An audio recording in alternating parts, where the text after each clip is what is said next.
All day today, CNBC is taking an in-depth look at the secret world of whistleblowers, where company employees risk their careers and their reputations to tell the truth about corporate fraud. We're calling them the new bounty hunters. Our Eamon Javers is here with more on how many are making millions in this new era of reform. Eamon, welcome. Hey, Carl. Well, It's good to see you guys. It's good to be up here. A rare visit to Englewood Cliffs. They let me out of the Beltway from time to time.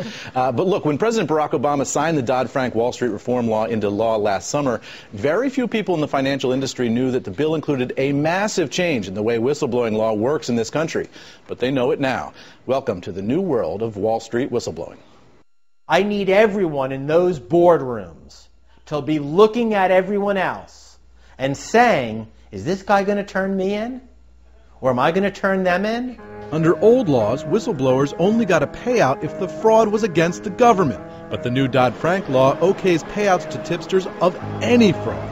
On Wall Street, those numbers could be huge. Hundreds of millions of dollars, if not larger, in the billions. Those numbers, experts say, are based on what happened to Big Pharma. The drug industry gets 37% of its revenue from the federal government, which is one reason why it's routinely targeted by whistleblowers and has paid out more than $9.5 billion since December of 2000. What the Dodd-Frank bill does is it incentivizes people to go directly to the SEC because they may hit the lottery. Attorney Stuart Meissner says he's already sent in tips on fraud by some of the biggest players on Wall Street, including Bank of America, Oppenheimer, Wells Fargo, and Morgan Stanley. You should be terrified about the people around you if you're doing something wrong. If you're not doing anything wrong, you have nothing to worry about. Now, the company's Meissner has filed complaints against. Only Oppenheimer responded to our request for comment. A spokesman told me the allegations are false and Oppenheimer's public disclosure was and remains accurate. And coming up on Squawk in the Street, I'll look at the drug industry, which has paid out some of the most expensive whistleblower settlements of all time. Back to you guys. Hey, fascinating story. I love this that. is the idea that any fraud that's ever uncovered on Wall Street, no matter who it's against, could then be...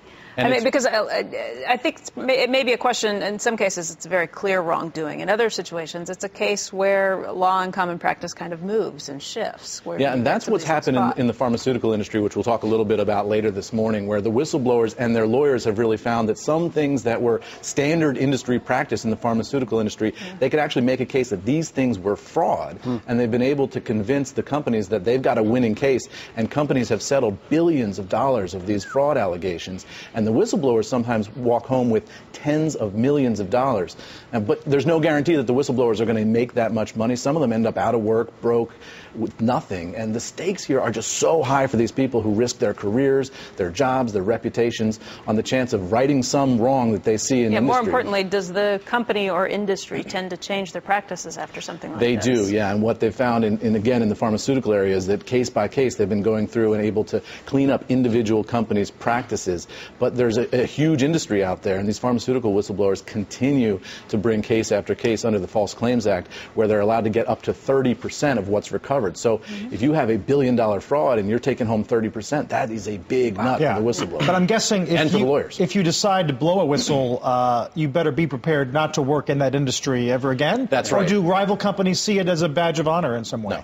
No. No, I mean, these people are risking everything. And what the whistleblower attorneys and advocates will tell you is you have to have these huge payouts for these people because they know they're putting their careers on the line. It's done. And they have to be able to have some income for the rest of their lives, because if they were in the drug business, they might never work in the drug business again. All right. Eamon, thank you. We look forward to it tonight. Thanks, guys. Okay.